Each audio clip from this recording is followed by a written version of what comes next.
Hey students, welcome to Matthews Maxis. நம்ம பார்த்து TNPSC group 4 2024 இப்போ ரீசெண்டாக நடந்த குரூப் 4 எழுதுனவங்கள மேக்ஸில் ஒரு கேள்வி அகைன் நானும் தப்பு பண்ணிட்டேன். கேள்வி சரியாக படித்தேன், ஆனால் படித்ததை புரிஞ்சுக்கிட்டேன், பட் அங்கே அப்ளை பண்ணும்போது தப்பு பண்ணியிருக்கேன். ரைட்டுங்களா? இது எல்லாருக்குமே நடக்கிற நிகழ்வு தான். ஸோ யாரையும் குறை சொல்ல முடியாது.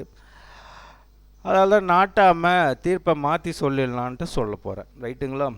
கேள்வி என்ன அப்படின்னு பார்த்தீங்கன்னா, if the two numbers A and B are in the ratio m:n, then the LCM of A and B is. இந்த m:n என் கண்ணுக்கு பட்டுச்சு. m:n ஒரு ரெண்டு நம்பருக்கு எல்சிஎம், அதாவது சுருக்கணும்னா m:nனால விகிதம், ரேஷியோ, அடித்து சுருக்கு சின்ன நம்பராக இருக்கிறது. அந்த சுருக்குதல் என்பது என்னவாக இருக்குன்னா 99% கோப்ரைம் நம்பர்ஸ், ஒன்று கொண்டு சார்பகா எண்களாக தான் இருக்கும். அதை மைண்டில் ஃபிக்ஸ் பண்ணேன். ஸோ அதை ஃபிக்ஸ் பண்ணிக்கிட்டு கணக்கு போடுறப்ப அப்படியே பெருக்கி போட்டேன். ரைட்டுங்களா? அது என்ன அப்படின்னு பார்த்தீங்கன்னா, இப்போ நான் ஒரு ரெண்டு நம்பர் எடுத்துக்கிறேன் சார். ரெண்டு நம்பர். ரைட்டுங்களா? ரெண்டு நம்பர் 3,8 கோப்ரைம் நம்பர்ஸ். இது ரெண்டுத்துக்கும் எல்சிஎம் என்னவாக இருக்கும் அப்படின்னு பார்த்தீங்கன்னா, இப்போ இது ரேஷியோ எழுதுகிறப்ப என்னவாக இருக்கும்? 3:8. கேன்சல் பண்ண முடியாது இல்லைங்களா? 3ஐயும் 8ஐயும் அடித்து சுருக்க முடியாது. அவர் அப்படியே தான் நிற்பார். நீங்கள் எதை எடுத்துகிட்டு வந்து அடித்தாலும், கட்டையால் அடித்தாலும் சரி, இல்லை இரும்பு கம்பியால் அடித்தாலும் சரி, 3 தான் நிற்பார், 8 தான் நிற்பார். அப்போ இவரை சுருக்க முடியாது. அப்போ m:n போது 3:8 கோப்ரைம் நம்பர்ஸ் என் மைண்டில் வந்துச்சு. அப்போ எல்சிஎம் அப்படின்றதுனா 3க்கும் 8க்கும் பொதுவான எண் 24, தட் இஸ் 3 × 8 24 அப்படின்ட்டு ஏபின்ட்டு நான் சொல்லிட்டேன். பட் தப்பு. ஆன்சர் வந்து ஏபி என்பது தவறு. ரைட்டுங்களா? எல்லோரும் கொஞ்சம் ஏபின்னு நினச்சி சந்தோஷப்பட்டவங்க இதில் ஒரு மார்க்கு உங்களுக்கு தப்பாக போயிடும். ரைட்டுங்களா? சரி, இப்போ இதை வேறு ஒன்று நான் சொல்கிறேன். வேறு ஒரு நம்பரு 4,6ன்னு வச்சுக்கிறேன்னு வச்சுக்கோங்களேன். இவர் தான் அந்த ரெண்டு நம்பர் ஏ, பி.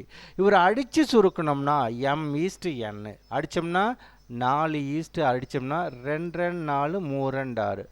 அப்போ m எவ்வளோ கிடைக்குது? 2. n எவ்வளோ கிடைக்குது? 3. 4க்கும் 6க்கும் எல்சிஎம் கணக்கெலாம் போடக்கூடாது. எப்படி சொல்லணும்? 4க்கும் 6க்கும் எல்சிஎம் 12. இப்போ இந்த 12 எப்படி சொல்லலாம் அப்படின்னு பார்த்தீங்கன்னா m:b.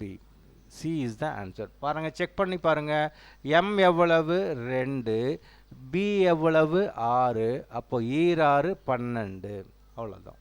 ரைட்டுங்களா? m:b அவர் தான் ஆன்சர். இதை வேறு மாதிரியே சொல்லலாம். n:a சொல்லலாம். எங்கன்னா இருக்கா n:a? இல்லை. இப்போ இருக்கிறதுல m:b, m:b தான் ஆன்சர். அப்போ இதுக்கும் அதே மாதிரி தான். இது ரெண்டு நம்பரு ஏ, பி, இது m, இது n. mb, m 3, b 8. அப்போ 3 8 24 எல்சிஎம். ரைட்டுங்களா? ஸோ ஒரு சின்ன தவறு. m:n என்பது கோப்ரைம் நம்பர்ஸ் மைண்டில் இருந்தது. அந்த மைண்டில் இருந்தது 3 8 யோசிக்க தோணுச்சு. அப்படியே 3 8 பிறகுனா 24 வருது. அப்போ ஏபின்னு நான் தவறுதலாக சொல்லிட்டேன். அது கிடையாது. இதுக்கு m:b தான் ஆன்சரு. ரைட்டுங்களா? ஓகே. நிறைய எக்ஸாம்பிள் சொல்லலாம். இது வரைக்கும் உங்களுக்கு புரியும்னு நினைக்கிறேன். இந்த ஏபின்னு கொஞ்சம் போட்டு சந்தோஷப்பட்டுருப்பீங்க. கொஞ்சம் மனசை தேத்திக்கோங்க. ஏபி இல்லை, எம்பி இஸ் த ஆன்சர். ரைட்டுங்களா? இப்போ இந்த கணக்குக்கு நம்ம 4 6ன்னு எடுக்கிறோன்னு வச்சுக்கோங்களேன். ஏ, இது பி, இது 4, இது 6.